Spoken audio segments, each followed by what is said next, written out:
This is an NBC News special report. Here's Lester Holt. Good day, everyone. President Joe Biden is about to hold a news conference following today's NATO summit in Brussels. He's looking to turn the page with NATO allies after former President Donald Trump called the alliance obsolete. This is the latest leg in the president's first foreign trip as president, which will culminate with the much-anticipated summit with Russian President Vladimir Putin later this week. You can see the podium set for the president, seated in the front row, Defense Secretary Lloyd Austin, Secretary of State Antony Blinken also there. A lot to discuss in the president. Certainly he has heard a lot about concerns of fellow NATO members that he will likely bring in that meeting with President Putin, also China. Many of the things that they discussed in the G7, but seen through the context of national security. So the president eager to answer questions about many of those things. As we await his appearance on the stage, let's quickly go to our chief foreign affairs correspondent, Andrea Mitchell. Andrea, give us a little more context as the president prepares to speak. I think the most important thing that came out of this meeting is their decision to put in their communique to announce that China is a growing threat, a military threat, concern about China's growing influence, China's growing nuclear power. This is an organization for more than 70 years devoted to its origins, going up against the Soviet Union, the West against the Soviet Union then and now, of course, the West, Europe and America against Russia. And so for them to, for the first time, describe China as a threat is very significant. It's exactly what President Biden wanted. It's what he did not fully get in terms of tough language about China from the G7. He got everything he wanted today from what I can read in this communique.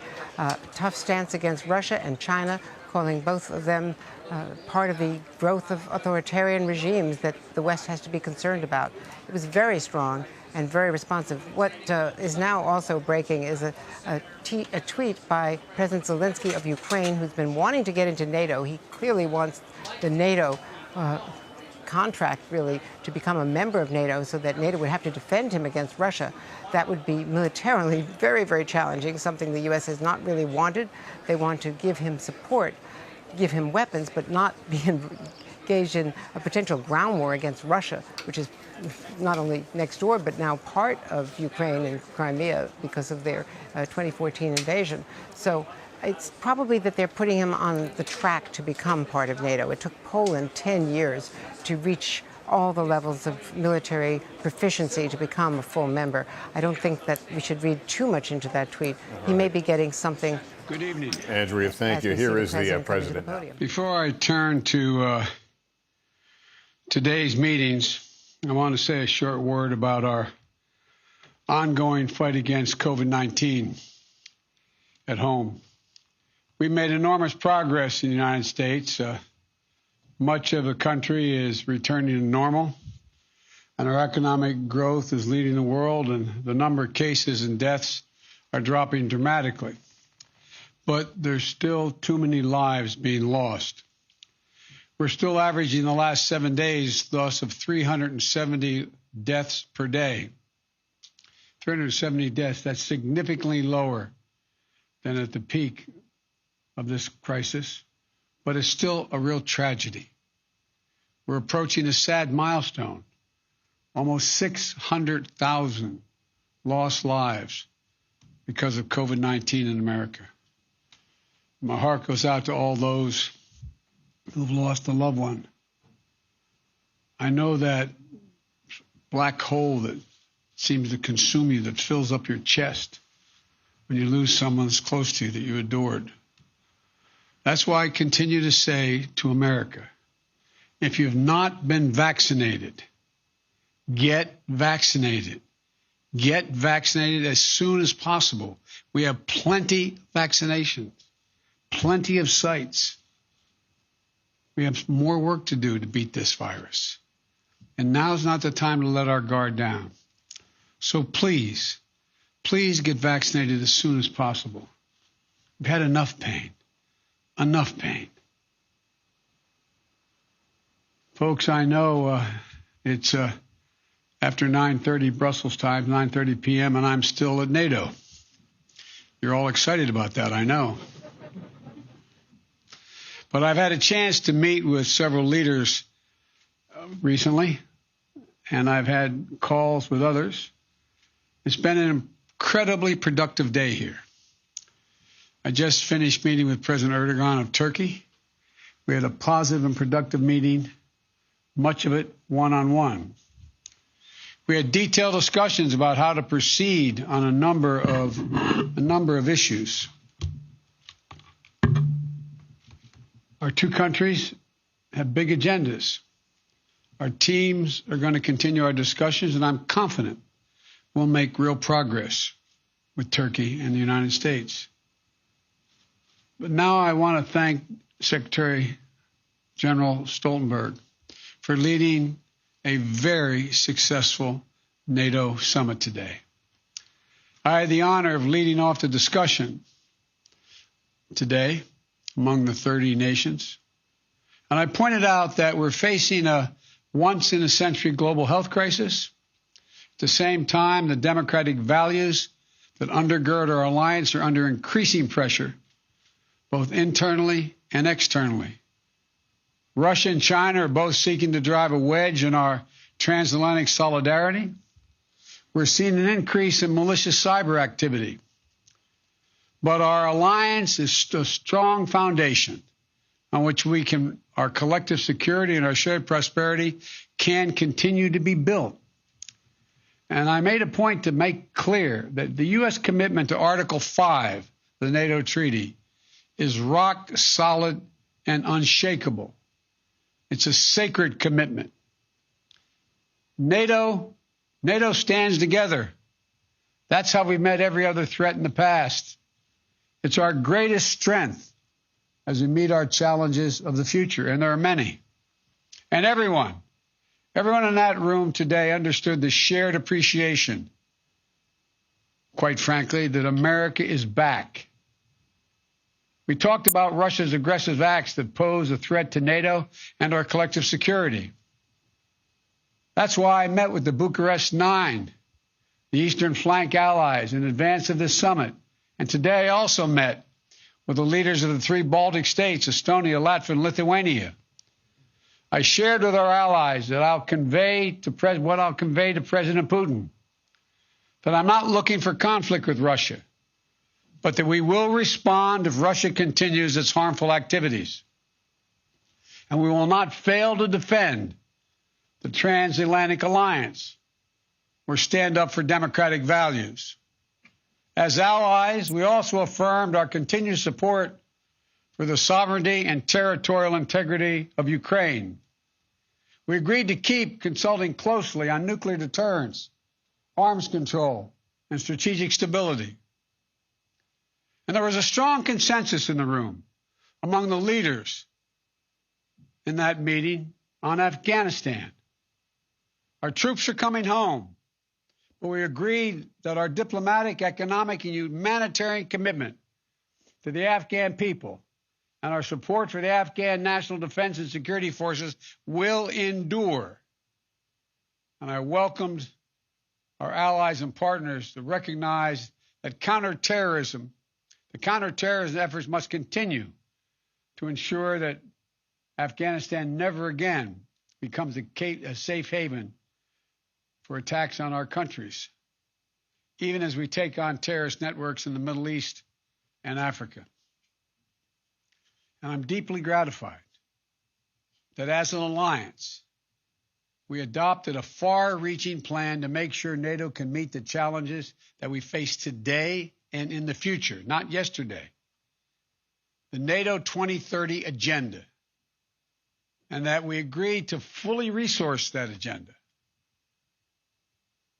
The last time NATO put together a strategic plan was back in 2010, when Russia was considered a partner and China wasn't even mentioned. We talked about the long-term systemic challenges that China's activities pose to our collective security today. We agreed to do more to enhance the resilience of our critical infrastructures around the world, including trusted telecommunications providers, supply chains, and energy networks. We agreed to enhance our cooperation with our democratic partners in the Indo-Pacific to meet challenges that exist there. We also endorsed a new cyber defense policy, NATO's first in the past 7 years, to improve the collective ability to defend against counter threats from state and non-state actors against our networks and our critical infrastructure. And we adopted a climate security action plan, which several years ago people thought we never would do, for reducing emissions from NATO installations and adapting to the security risks of climate change while keeping us sharp, very, very sharp on our ability to deter and defend against threats. And finally, we agreed that among the most important shared missions is renewing and strengthening the resilience of our democracies. I pointed out we have to prove to the world and to our own people that democracy can still prevail against the challenges of our time and deliver for the needs of our people. We have to root out corruption that siphons off our strength, guard against those who would stoke hatred and division for political gain as phony populism, invest in strengthening the institutions that underpin and safeguard our cherished democratic values, as well as protecting the free press and independent judiciaries. All of those are on the agenda. That's how we'll prove that democracy and that our alliance can still prevail against the challenges of our time and deliver for the needs of our people. This is going to be looked at 25 years from now as whether or not we stepped up to the challenge, because there's a lot of autocracies that are counting on them being able to move more rapidly and successfully in an ever-complicated world than democracies can. We all concluded we're going to prove them wrong. And now I'm happy to take some questions. Cecilia Vega of ABC. Thank you so much, sir. Good evening. You mentioned your sit-down with Vladimir Putin and Russian aggression that came up in your conversations today. I'd like to ask you two questions, if I may, on that front. Is it your sense walking into this meeting that Americans back home shouldn't expect much in terms of an outcome? Could you provide some specifics on what a successful meeting would look like to you? Are there going to be specific concessions you want Putin to make? And then I'll just give you my follow-up right now. You've met Vladimir Putin before. What have you learned about him that informs how you approach this sit-down with him? And what's your mindset walking into a meeting with a former KGB agent who you've said has no soul? I'll tell you all that when it's over. Look, I've been doing this a long time. The last thing anyone would do is negotiate in front of the world press as to how he's going to approach a critical meeting with another adversary and or someone who could be an adversary. It's the last thing I'm going to do. But I will tell you this. I'm going to make clear to President Putin that there are areas where we can cooperate if he chooses. And if he chooses not to cooperate and acts in a way that he has in the past relative to cybersecurity and some other activities, then we will respond. We will respond in kind. There need not be. We should decide where it's in our mutual interest, in the interest of the world, to cooperate and see if we can do that. And the areas where we don't agree, make it clear what the red lines are. I have met with him. He's bright. He's tough. And I have found that he is as they say when he used to play ball, a worthy adversary. But the fact is that I will be happy to talk with you when it's over, not before, about what the discussion will entail. Nancy Cordes, CBS. Thank you, Mr. President. I also have two questions about Vladimir Putin. The first is, have any of the world leaders you've met with this week expressed concern that by meeting with President Putin this early in your presidency that it'll look like you're rewarding him? What's your second question? The second question is what it will mean for the U.S.-Russia relationship if Alexei Navalny were to die or be killed in prison. Every world leader here as a member of NATO that spoke today, and most of them mentioned it, thanked me for meeting with Putin now. Every single one that spoke. And I think there were probably about 10 or 12 that spoke to it, saying they were happy that I did that I was going to do that. And they thought it was thoroughly appropriate that I do. And I had discussions with them about, in the open, about what they thought was important from their perspective and what they thought was not important. And so the interesting thing is, I know, and I'm not being critical of the press, I really mean this, give my word, but generically you all thought, was Biden meeting him too soon? I haven't found a world leader who doesn't think it's not soon, it's just soon enough. Everyone that I've spoken to, privately and publicly, it doesn't mean there aren't some out there, but it's not likely that a head of state is going to stand up in front of 29 other heads of state and say, boy, I'm glad you're doing this, in effect. So there is a consensus. And they thanked me for being willing to talk with them about the meeting and what I intended to do. So I haven't found any reluctance. There may be someone, but not in open today or in the meetings I privately had as well. And Navalny's death would be another indication that Russia has little or no intention of abiding by basic, fundamental human rights. It would be a tragedy.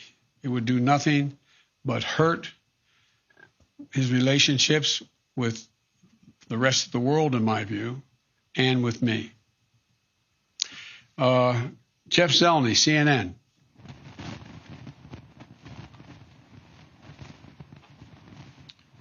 Sir, good evening. Thank you. In a weekend interview, Vladimir Putin laughed at the suggestion that you had called him a killer. Is that still your belief, sir, that he is a killer? And I'll continue the trend if you don't mind of asking a second question. Do you believe if he does agree to cooperate, then what kind of a challenge do you find yourself in? How would you ever trust him? And if Ronald Reagan said trust but verify, what do you say to Vladimir Putin? To answer the first question, I'm laughing too. Well, look, I mean, he has made clear that the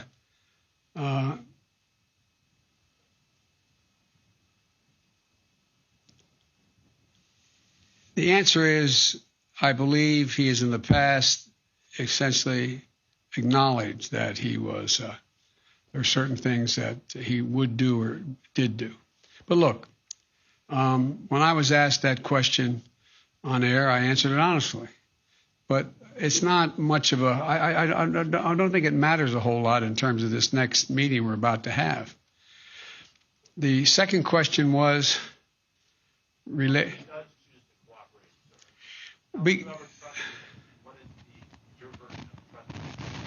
I'd verify first and then trust. In other words, everything would have to be shown to be actually occurring.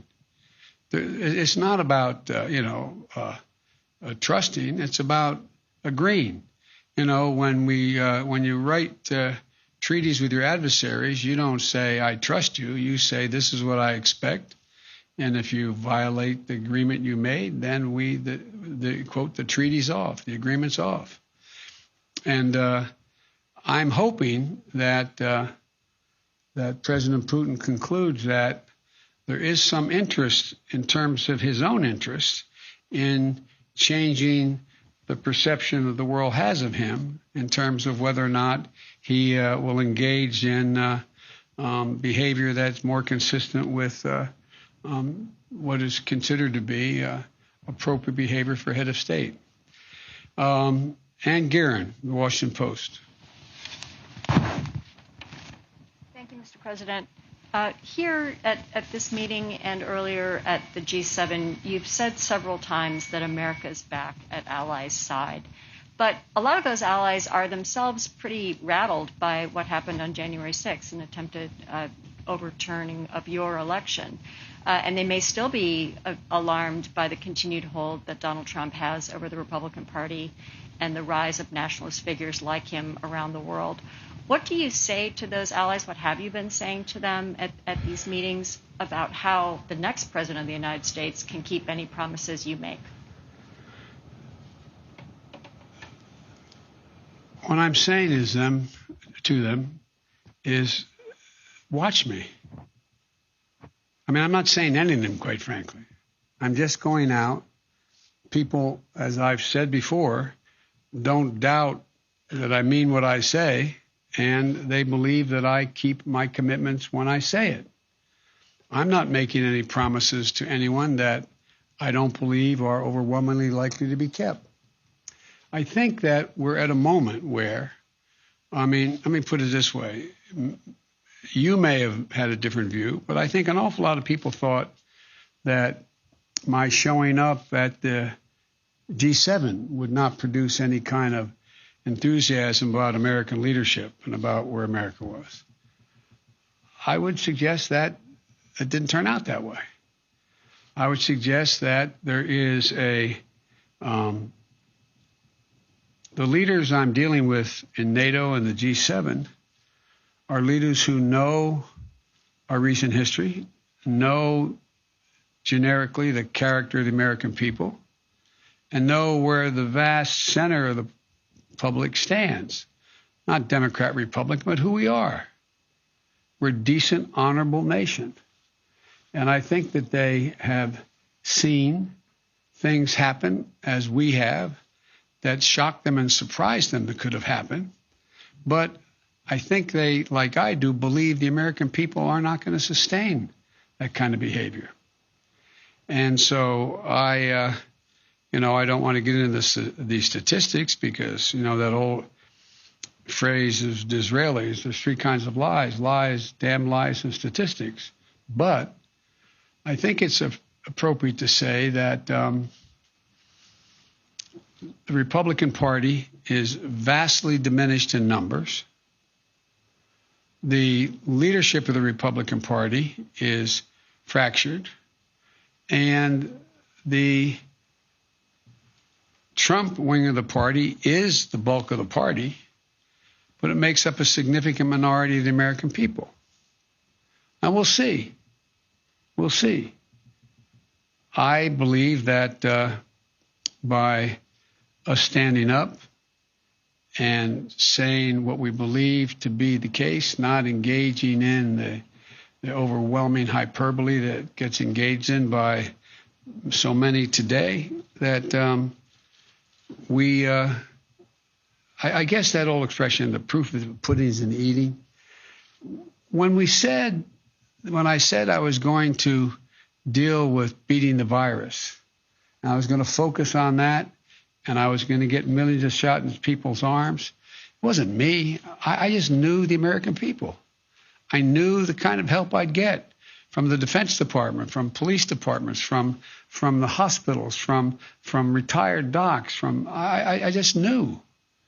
And look how rapidly we moved. Now we have a group of people who were everything from the political rejection of the notion of taking a vaccine to people who are simply afraid of a needle and everything in between. And we have a way to go. But I never doubted that we would be able to generate the kind of support we got and get so many millions of people step up and get vaccinated. So I think it is a shock and surprise that what's happened in terms of the consequence of President Trump's phony populism has happened. And it is disappointing that so many of my Republican colleagues in the Senate, who I know better, have been reluctant to take on, for example, an investigation because they're worried about being primaried. But at the end of the day, we've been through periods like this in American history before, where there has been this reluctance to take a chance on your reelection because of the nature of your party's politics at the moment. I think this is passing. I don't mean easily passing. That's why it's so important that I succeed in my agenda. The agenda, whether it's dealing with the vaccine, the economy, infrastructure, it's important that we demonstrate we can make progress and continue to make progress. And I think we're going to be able to do that. So, as I said, the proof will be in where it is, 6 months from now, where we are. But I think you're going to see that there's that God willing, we're going to be making progress, and there's going to be a coalescing of a lot of Republicans, particularly younger Republicans who are coming up in the party. And last question, Sebastian Smith of AFP. Thank you, Mr. President. Ukraine wants a clear yes or no on getting into the NATO membership action plan. So what's your answer? And if I may, a second part to the same question. Well, now that Russia has invaded parts of Ukraine, does that effectively rule out Ukraine ever entering NATO, given that being in NATO would mean the US and NATO having to defend Ukrainians against Russia? Thank you. The second question is, the answer is no. The first question, it depends on whether they meet the criteria. The fact is they still have to clean up corruption. The fact is they have to meet other criteria to get into the action plan. And so it's, school's out on that question. It remains to be seen. In the meantime, we will do all that we can to put Ukraine in the position to be able to continue to resist Russian physical aggression. And it will not just depend on me whether or not we conclude that Ukraine can become part of NATO. It will depend on the alliance and how they vote. But I know for one thing, they have to convince, and it's not easy. I made a speech years ago to the Rada saying that Ukraine had an opportunity to do something that's never occurred in the history of Ukraine, actually generate a democratically elected and not corrupt, led by oligarchies in any of the regions, nation. And I pointed out to them when I made that speech that they will go down in history as the founding fathers of Ukraine if, in fact, they do that. They have more to do. But that does not justify the fact they have more to do. Russia taking aggressive action, either in the Donbass or on the sea or in any part of Ukraine. And we're going to put Ukraine in a position to be able to maintain their physical security. Thank you all so very much. Sorry you're all here so late. Thank you very much. President Biden speaking to reporters there in Brussels at the end of the NATO meetings, calling it a very productive day as he met with leaders from various NATO countries, saying the relationship is rock solid. This trip really seen in the light of the president trying to continue to convey this idea that America is back, that these relationships are now valued by this current administration. I want to go to Chief Foreign Affairs Correspondent Andrea Mitchell for us, also in Brussels. Andrea, what stood out for you? Well, the fact that the president was very forceful in this. Earlier today, he had a casual conversation with the NATO Secretary General sitting in armchairs. And so I think they really wanted to project the strength of the commitments that he did get in this communique, with strong statements against Russian aggression, strong statements about China, which are historic, in that they've never done anything like that before in terms of talking about China as a military threat. So I think he's very pleased with that. And he was very careful about not predicting what's going to happen with Vladimir Putin. He's avoiding any questions that go back to some of the things he said in the past about Putin being a killer. He's avoiding any of that, wants to give the chance to this summit on Wednesday in Geneva to work, to be productive, but also saying that he will be tough and stand up against Russian aggression. drawing a real hard line on that and sending a signal to Putin, especially after that extensive 90-minute interview with our own Keira Simmons, where Putin was certainly not backing down on any of his recent aggression. All right, Andrea, thank you. Let me bring in NBC News national security analyst Jeremy Bash. And Jeremy, how important is it that we see this apparent unity now in NATO, this sense of reinvigoration, that the president brings that to Vladimir Putin? Well, this alliance, this military alliance, is back and it's stronger than ever. And I got to say, Lester, Joe Biden is in his comfort zone. I mean, he's been preparing for this moment for about a quarter century. Not only is he commander-in-chief of the United States military, he's now commander-in-chief, in effect, of a 30-nation military alliance designed to check Russian aggression, confront counterterrorism, deal with cyber attacks, and, as Andrea noted, even confront autocracies like China. And I think Joe Biden welcomes two contrasts this week, Lester. One is the contrast with his predecessor, who was shunned by the alliance and kowtowed to Putin. And I think he also likes the contrast, frankly, between democracies and autocracies, that this alliance of democracies are confronting autocracies like Putin and Xi Jinping in China. All right, Jeremy, thank you. I want to go to NBC News senior international correspondent Keira Simmons, who, as we noted, sat down with Russian President Vladimir Putin for an exclusive interview. Among the topics discussed, the recent cyber attacks targeting the U.S. But, Keira, I want to ask you specifically, you confronted President Putin on President Biden's words that he was a killer. The president declined to repeat those words today. But what was President Putin's reaction to that? Well, Lester, I think that inside the Kremlin there, they will have been watching that news conference because both sides, if you want to put it that way, will be trying to get ideas for how they want to handle this coming summit. I'm not surprised that President Biden didn't want to repeat those allegations. As you saw, we confronted President Putin with that claim that he is a killer, and he just laughed it off. It's hard to see where the conversation kind of goes from there, and that is what President Biden, in a sense, was saying. I think it was important to see, and here's an interesting aspect, important to see President Biden respond to that question about Alexei Navalny and really urge President Putin to ensure that Alexei Navalny does not die in prison. I think that's an example of where you're going to be able to see the American president dealing with Vladimir Putin on each issue in a different way. Take one step at a time, if you like. I think that in both cases, both the case of President Putin, though he was outspoken in my interview at times, and in the case of President Biden,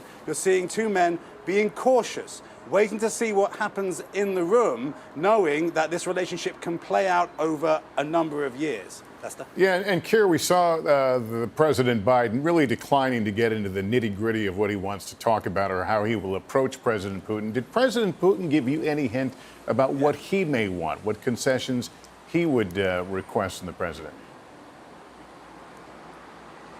I think what you saw in my interview with President Putin was the man that you're likely to see in the room. Well, we won't see it, but you would do if you were a fly on the wall, if you like, in the room with President Biden. Confrontational and then prepared to negotiate. I mean, that is one of President Putin's playbooks, if you like. You know, attack, threaten, offer to negotiate, see if you can get leverage. I think you see that on the border with Ukraine. I think you see that with those U.S. prisoners here in Russia. I think you see that with hacking, even while President Putin denies that Russia has launched cyber attacks against the U.S. at the same time saying, but I will negotiate on it.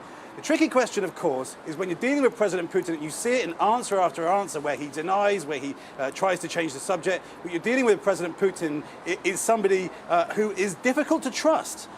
And the question, I think, is whether even a small amount of trust can be gained so that some deals can be done. I think a crucial one will be arms control, because you never can stop repeating that both the US and Russia have thousands of nuclear weapons. It is really crucial that long-standing history of negotiations over arms control between the US and Russia is maintained. That's many people's view, and that New START treaty, that arms control treaty, was extended by 5 years by President Biden. Maybe President Putin inside the Kremlin there will be seeing that as a step forward. So again, plain speaking, this is a very, very difficult relationship. The question is whether there are issues where these two men can find some kind of common ground and move, small steps forward. Yeah, and President Biden certainly holding that out as he spoke to reporters a moment ago. Your interview certainly opening a clearer window as to what these conversations could look like. Keir Simmons, thanks very much. And joining me now is NBC News Capitol Hill correspondent Casey Hunt for The View and how all this is being seen in Congress. Casey? Well, Lester, I think that one of the most critical pieces of this is that America's power abroad really depends on unity here at home. And frankly, we don't see a lot of that. And President Biden was asked, of course, what he was saying to allies about the riot that happened at the U.S. Capitol on January 6th. The question, how can you stand up and say we need to trust in democracy when, in fact, here in America, it's actually been challenged in this way? And he chose to focus on the unity, of projecting a sense of unity, talking about the American people being decent and honorable, and saying that those who supported that attack on the Capitol are just a fraction of the Republican Party, the fraction of the populace being those kinds of Trump supporters who would engage in something like that. It was remarkable to see President Biden talk so much about domestic politics while abroad. Certainly, former President Trump did not follow those norms, but President Biden has tried to return to that. And he talked about Republicans being a much diminished party, talked about their leadership being fractured, and wanted to focus instead on the overall arc of history, which he said shows that America is capable of getting through challenges like this and still emerging as a strong democracy on the world stage. So trying to explain while abroad how those messages of democracy against autocracy still should have resonance with Americans, and that Americans are the ones to carry it forward on the world stage. Lester. Casey Hunt, thank you. And also notable, the president led off his portion of the news conference with a domestic audience and talking about the need for more Americans to be vaccinated against COVID. That concludes our coverage of President Biden's remarks. We'll have much more tonight on NBC Nightly News, including more of Keir Simmons' interview with Russian President Vladimir Putin. I'm Lester Holt in New York. Thanks for joining us. We'll see you a bit later on.